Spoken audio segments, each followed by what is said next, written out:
How to update iPad to the latest iOS 2026 beginner guide. Open Settings. Select General. Select Software Update. Select Update Now to update immediately. My suggestion is to activate the automatic updates so that you don't miss the latest updates. Before you update, make sure your iPad battery is sufficient. After that, select Update Now and wait until the process is complete.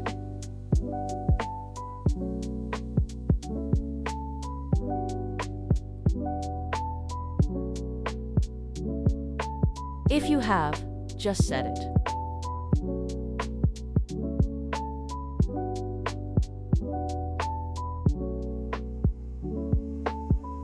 After you're done, please subscribe and like if you found this helpful. If you're still confused or want to request another tutorial, please comment below.